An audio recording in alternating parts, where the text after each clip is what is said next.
Wizara ya afya nchini Israel imeripoti majeruhi mamia kufuatia mzozo unaoendelea unaohusisha Iran na Hezbollah, huku hospitali zikiendelea kufanya kazi katika hali ya dharura. Kwa mujibu wa wizara hiyo, watu 303 waliojeruhiwa walipelekwa hospitali ndani ya saa 24 zilizopita. Kati yao 8 wako katika hali mbaya, 29 wapo katika hali ya wastani na 256 wana majeraha madogo. Aidha, watu 20 walipatiwa matibabu kutokana na msongo wa mawazo.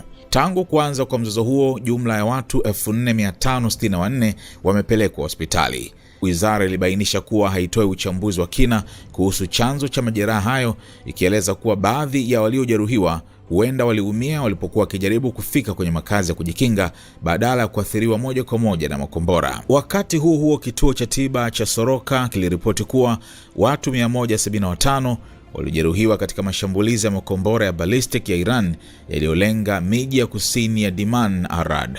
Kutoka Dimona, watu 60 waliojeruhiwa walipelekwa hospitali, akiwemo mvulana wa miaka 12 aliyekuwa katika hali mbaya na kufanyiwa upasuaji, pamoja na mwanaume mwenye umri wa miaka 20 aliyekuwa katika hali ya wastani. Kwa sasa watu 5 kutoka Dimona bado wamelazwa hospitali. Katika shambulio la Arad, watu 115 waliojeruhiwa walipelekwa hospitali, 9 kati yao wakiwa katika hali mbaya.